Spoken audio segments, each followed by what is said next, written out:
Hi, I'm Aaron with AM Performance, and let's see, I own a Kia EV6, and this video is to kind of summarize our first year's ownership experience. So let's see, it's actually been a little bit more than a full year. It takes some time to kind of put a video like this together for me. Probably closer to 13 months now, but let's see, we picked up the car in February of 2023 and got about 33,000 kilometers on it already. So yeah, it's been it's been around. It's moved around a lot. Let's see, about 6 months ago, we took it on a road trip from Adelaide to Brisbane via the Gold Coast for a while. A nice long EV road trip, which actually worked surprisingly well. Didn't have any serious issues there. So, and you can of course find that on my channel if you're interested. So let's get into what the car has been like. So in terms of durability, this is a mainline family car. It's used every day to haul kids around, grocery runs, going to work and back, commuting. It's our primary family car. So it gets used. It's not babied. It's not a garage queen or anything like that. It has some scratches, has a little curb rash, a frankly perpetually filthy interior due to a year of family duties. It gets abused, it gets neglected, and frankly it's taking this punishment quite admirably. One issue with exterior durability is the wide rear hips of the car, which look great from a styling standpoint, but does mean that opening up the rear doors, it's very easy to accidentally knock them into obstacles because, like I said, they are quite wide. The interior is held up well. The piano black interior trim pieces that a lot of people dislike because they can be difficult to keep clean. Yeah, they do attract dust and some fingerprints and such, but it's actually held up pretty well. Not a lot in terms of scratches. A simple wipe down usually takes care of it. About the only spot that has had any issues is there's some kind of silvery plastic fake brushed aluminium trim piece, particularly on the center console, that has a couple of scratches on it. Not sure from where, probably maybe a kid climbing over it to get into the other seat at some point. But everything else is holding up pretty well. Seats still look pretty new, despite the fact they rarely get cleaned. So yeah, it's held up surprisingly well. In terms of utility, we've got plenty of space for four of us, two relatively large adults, and let's see, a couple of teenagers. The 480-liter boot is sufficient for let's see, a family road trip, as we proved when we went out to Brisbane. The 52-liter frunk is adequate for all the little things that you want to keep in the car just in case, but you don't necessarily need to use every day. So we're talking about charging cables, tire kit, battery booster, tie-down straps, things like that. So yeah, it's perfectly adequate. It's not huge. You can't really keep luggage or anything in it, but then again, it's still useful for getting all that stuff out of the boot. In terms of efficiency, our long-term average has been about 17.8 kilowatt hours per 100 kilometers, which is fairly decent. It's not terrible, it's not brilliant either, but you also have to consider that this car is not being driven with an eye towards efficiency. There's absolutely no concern being made for that. Our commutes tend to be about half and half highway and city road driving. So, a fair amount of high-speed driving, which EVs aren't the best at. It's also, we live in a fairly hilly area, so it deals with a lot of up and down hills that can affect that as well. And it can be quite hot in the summertime, so lots of AC use, and reasonably cold, requiring a heater in the winter time. That 17.6 kilowatt number is good for a typical range of about 420 kilometers in average use, which is a little less than the claimed 502, I believe, but not terrible. There are a lot of EVs that fall far further short of their claim. Let's see, but in perfect conditions, it actually can do quite well. I've seen the number as low as 11.1 kilowatt hours, say driving to my work early in the morning when there's no traffic, few stops, and relatively low speeds in mild weather. So yeah, overall, I do believe that 502 kilometer number that Kia claims is actually achievable in pure, like, flat city driving. So without the highways and the hills, I really think you could achieve that number. Let's look at operating costs. So we typically charge at home overnight using off-peak electricity rates, which run as low as about 11 cents per kilowatt hour. Though realistically, we're probably running closer to about 18 cents total because of occasional public fast charging, as well as occasionally having to charge the car during higher peak or during peak rate times. We're running a rate of about $2.50 to travel 100 kilometers. Now, if we compare that to my petrol car, which would be a Skoda Octavia 1.4 liter, which is actually an extremely fuel efficient car, not a hybrid, but still manages to achieve just under 6 liters per 100 kilometers in pure city driving. So like I said, an extremely fuel efficient car that runs closer to about $12 to $13 in order to go that same 100 kilometers. So significantly cheaper to run than even a very fuel efficient petrol car. All right, so I just wanted to add a little update. So since recording this video, I have since been in a crash with that my Skoda Octavia. It's pretty thoroughly destroyed. Fortunately, everyone was okay. No serious injuries. They caused by a guy in a ute who ran a stop sign, and I ended up colliding into the side of him. He ended up rolling over onto his side, and my car's pretty thoroughly gone and destroyed. So yeah, unfortunately, some bad news there. It was a great car. It served us for 9 years.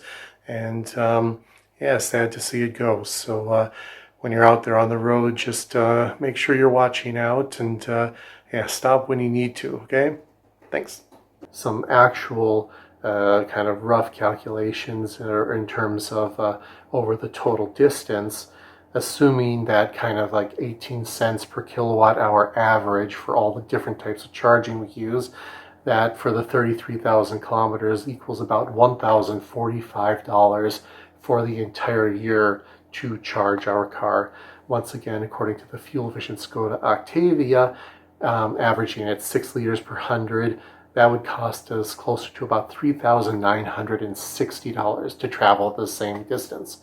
So a significant fuel savings, about almost $3,000 per year in fuel savings compared to those two vehicles. And once again, we're comparing a fairly large, relatively luxurious, higher performance EV to a very economical petrol car there. So it's not even a direct perfect comparison.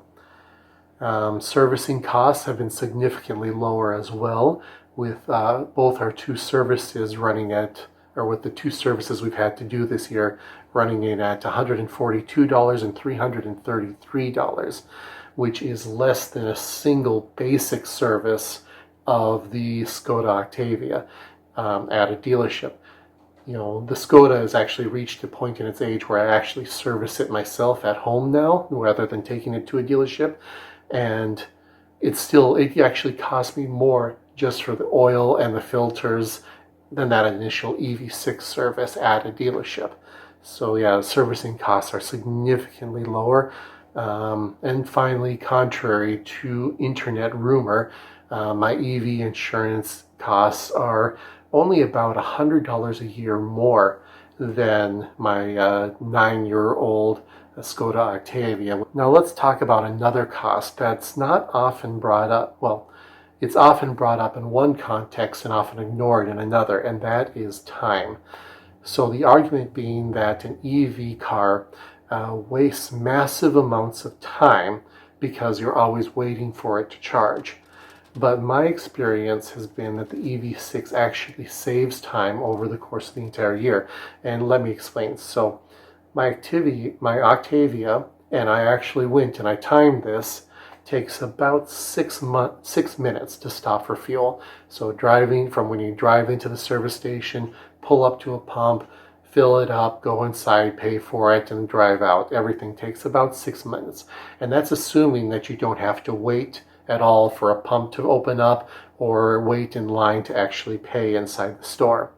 The EV6 in typical charging situations takes about 30 seconds because you drive into your house, you step out, walk to the back of the car, plug it in, that's 15 seconds, and then the next morning you unplug it, that's another 15 seconds, so about 30 seconds total to charge. The actual time it spends charging is of course a lot longer, but you're already at home. So you're doing things you would be doing anyway. You're going inside, you're starting dinner, you're hanging out with your kids, you're maybe watching some TV. So you're all doing things that you would be doing anyway, even if the car weren't charging. Whereas when I have to fuel up my Octavia, I'm going to a service station. I'm doing something I would not otherwise have to be doing. So that's time that's spent. So that's effectively time that I've wasted. And then even when we're on a road trip, and you can see this in my road trip to Brisbane video and to Gold Coast on my channel, even when we're on the road trip and you do have to stop and you do have to wait for charging, because the EV6 charges so fast, being an 800 volt architecture, it rarely takes any longer to charge than what we would have spent just stopping for a break or to get a coffee or a snack or to use the restroom. Typically the car will be done pretty much about the same time that we're done and ready to go again. And then again, even on longer charging stops, if you have to stop at say a slower charger, you can almost always find something to do with that time. Whether it's go visit a local restaurant or local shopping or just take a longer rest break. So in terms of time, it really isn't that bad, and you even save some in the home charging situation. All right, so technology, the EV6 is chock full of tech. Maybe Tesla owners wouldn't consider it as such because it's more of kind of the sort of tech you'd get out of a legacy car manufacturer, but there's still a lot of features. But one thing I found over the year is that I actually rarely use it. It's got this 12.3-inch touchscreen, say that works pretty well, but I find I rarely have to use it while I'm driving. There are a few features in there that I rarely use. Everything's kind of, I get in the car, I start it up, and I go. And, my phone connects automatically and just starts playing my music or my podcast or whatever I'm listening to. About the only time I ever do actually touch the touchscreen is when I'm entering in a destination for nav. But as a commuter car, we never do that because we already know where we're going. I don't need the navigation system to get me to work. So yeah, I rarely actually ever interface with the touchscreen, and that is actually a good thing. That means that the car is well designed, it's intuitive, and it's easy to use. Interacting with a touchscreen a lot is frankly hugely distracting and not at all a pleasant experience in a car. So the EV6 manages to avoid that because a lot of the key functions, the few things that I do interact with while I'm driving, all have secondary physical controls, which makes things a lot easier, a lot less distracting, and a lot more intuitive. Which points to the EV6's great strength, which is what I call core competence. It's good in all the little ways that are often overlooked in reviews. The little things that you take for granted, particularly when presented with things like flashy software and gimmicky features. That said, there are a few tech features that we do use. The adaptive cruise control is very helpful with lane keeping assist, and I find it that once you kind of get used to how it maneuvers within the lanes and such, it's fairly unobtrusive. And also once you figure out how to silence the bings and the bongs and the dings and such, which the secret I'll tell you right now is not to turn off the various features that cause the alerts, but rather to just mute them. Because if you turn off the features, then they turn back on again next time you start the car. But if you mute them, then that'll save that feature. So you'll still get the alerts and such, but it won't be dinging at you all the time. We also found that the interior vehicle to load, the little plug that's underneath the back seat, has been extremely useful for things like, say, emergency charging up the kid's laptop on the way to school, or my wife uses it for doing work and writing when she's waiting for the kids' dance classes and such. Now let's get into what problems we've had with the car over the past year. And I am happy to report that they have been few and far between. So the first one I want to talk about is a situation called zombie mode. This is well known. You can read up about it a lot on the internet for, let's say, EGMP cars. And essentially what happens is occasionally you'll turn the car on and everything will come up like normal. It'll appear like the car's ready to go, but it will not engage drive or reverse. It'll just stay in neutral. And we've only had this happen twice in the last year, and both times, interestingly, were immediately after I washed the car. So I wonder whether it might be water getting into, say, a charging port or something like that. But on the plus side, solving it is usually just a matter of turning the car off, walking away for 5 minutes, coming back, and then it works again. I've also heard disconnecting the negative battery terminal for a couple of minutes will clear that as well and make it operate again.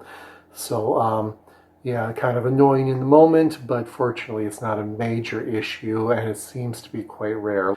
The second issue, once again fairly minor, is that the A-pillar trim on the exterior of the car has warped very slightly near the top. And I've heard this happens particularly with parking the car out in the sun occasionally at hot temperatures. Yeah, it just warps very slightly at the top. This is something I happened to catch on the internet, and then I took a look and realized, oh, mine's doing that too. But it's been so slight that I probably would not have even noticed had the forums not alerted me to the problem. So that's something that we will eventually have fixed under warranty. It's a known issue. It doesn't affect the car's operation in any way. And once again, it's so slight that unless you were looking for it, you probably would never notice. And the last issue I've had is that I have found that there's a rattle in the back somewhere. I'm not sure if it's the car or if it's just all the junk that sits back there all the time.